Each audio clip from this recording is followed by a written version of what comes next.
Chegamos agora no terceiro tópico da lição sétima, essa lição que nós estamos considerando ao longo desta semana. A origem está na raiz. E vamos continuar falando sobre questões já iniciadas no tópico anterior.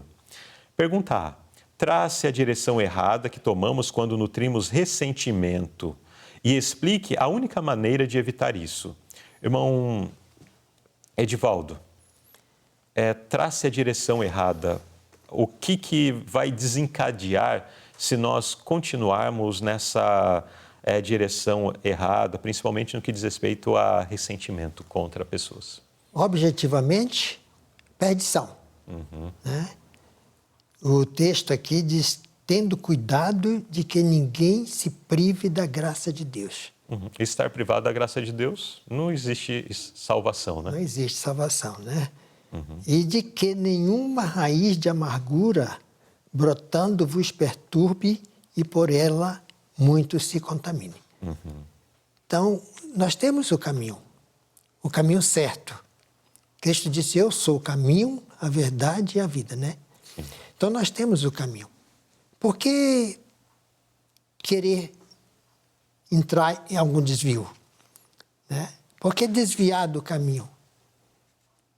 Esse problema de desvio pode trazer a perdição de muitos. Então, nós precisamos olhar para frente, já que sabemos qual o caminho que devemos seguir, e ir em frente. Tá? Então, se nós pensamos em praticar o mal, nós estaremos perdidos. Praticar o mal é um desvio, é a saída do caminho verdadeiro para um desvio. E em desvio você só vai encontrar pedras, troncos de árvores, né? Ladeiras íngremes. E nesse caso, esse desvio... Vai sofrer mais. E nesse caso, esse desvio não é um atalho para chegar no destino. Geralmente se perde. Nesse daqui, esse desvio, ele leva à perdição. Quanto mais você se desvia, há uma técnica que o Corpo de Bombeiros geralmente ensina. Se você se acha perdido no mato, pare onde você está. Porque quanto mais você procura, mais você se perde. Então, mais o pecado aumenta. Sim. Tá? Mais a impossibilidade de salvação aumenta. Então, não adianta você procurar desvios. É só seguir o caminho que Jesus demonstrou. Nesse texto de Hebreus, ele faz menção de um processo. Então, nós temos, e podemos até começar um pouquinho antes, com o ressentimento, que está vinculado aqui à raiz da amargura. E quando nós damos vazão a isso, ele brota, ele cresce. E ele daí traz perturbação de espírito, né? Que é ruim, então, né? uma coisa que às vezes era só ali pequenininho, cresce de tal forma que a pessoa fica agitada, estressada, fica perturbada com aquela situação que agora começa a fazer parte da sua vida todos os segundos em que ela está acordada. E até quando dorme, às vezes ainda sonha com um problema, né? Exato. Daí fica ali, fica agoniada com aquilo. Só que quando o coração está perturbado, a pessoa não guarda isso só para ela.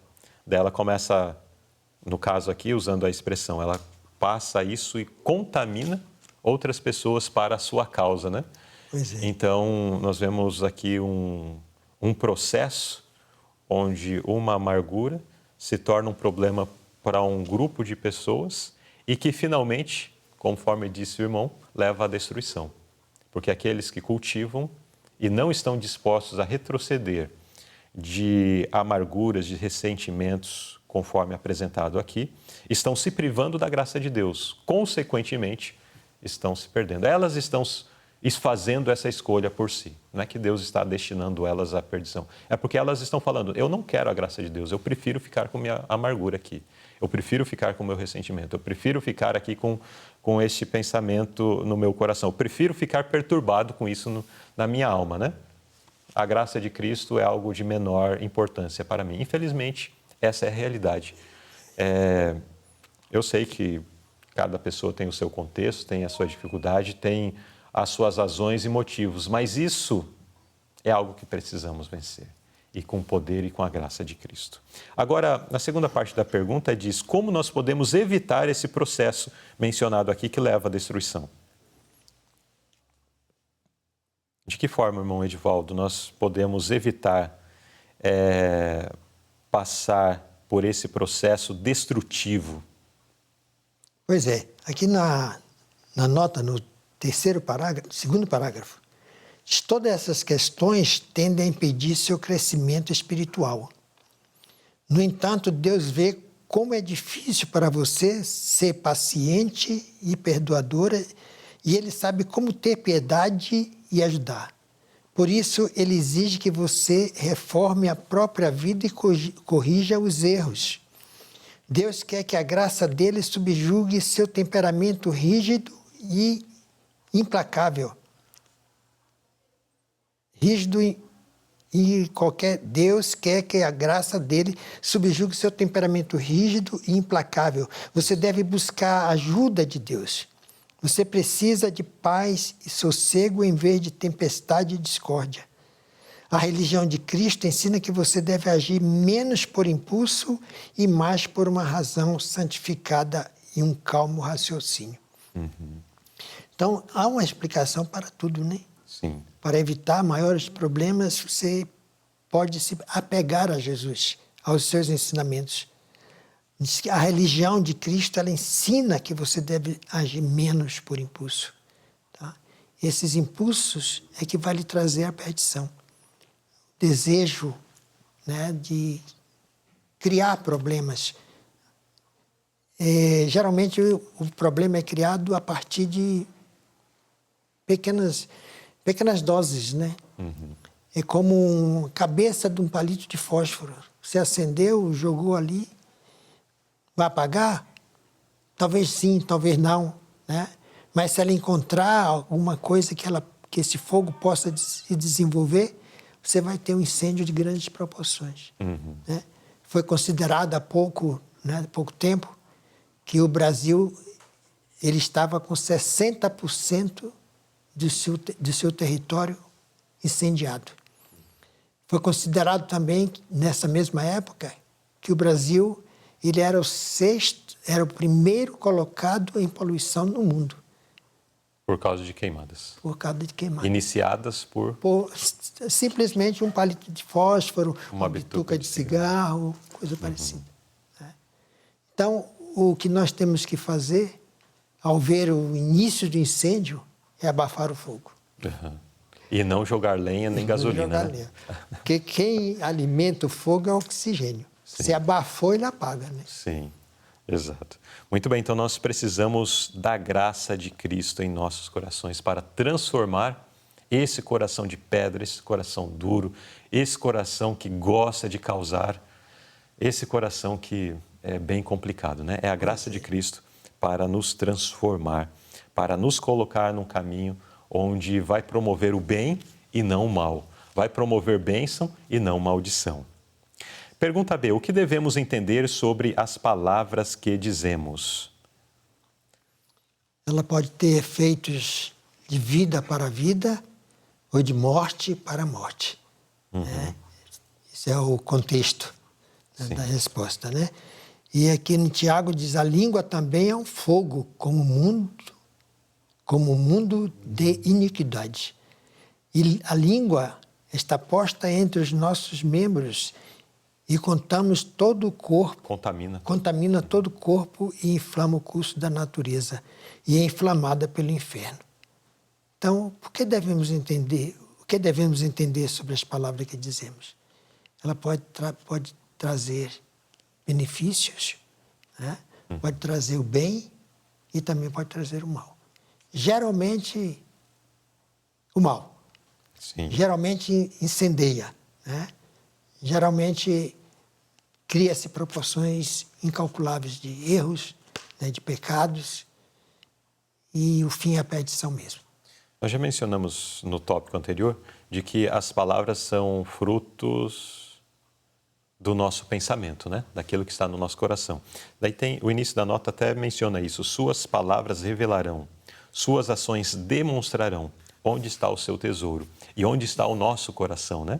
Se está nas coisas dos céus, nossas palavras manifestarão isso. Se estão nas coisas terrenas, também elas manifestarão.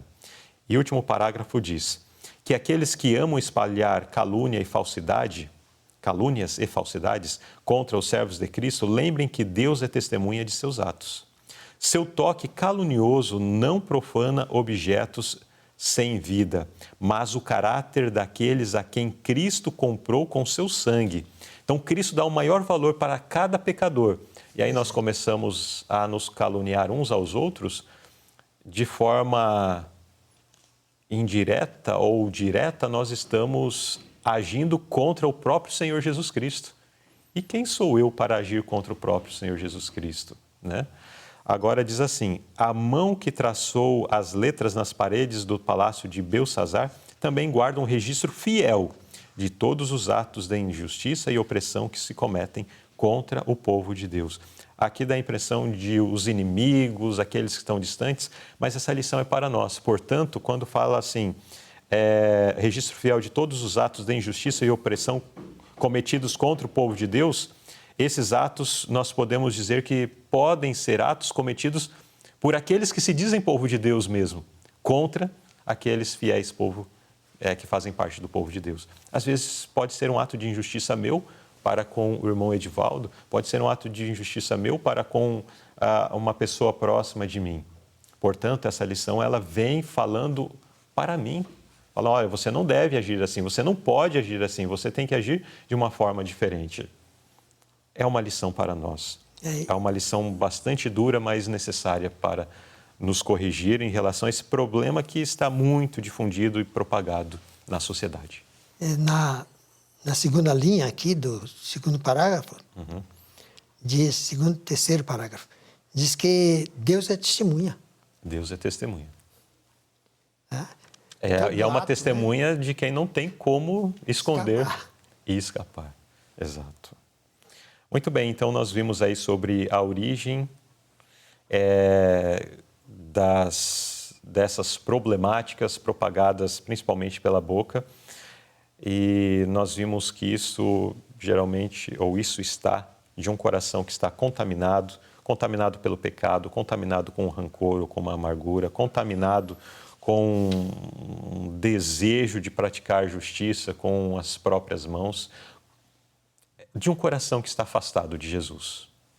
Mas nós somos convidados a, através da graça de Cristo, vencermos essas possíveis ou prováveis causas de contaminação, né? Porque poderíamos listar outras causas também.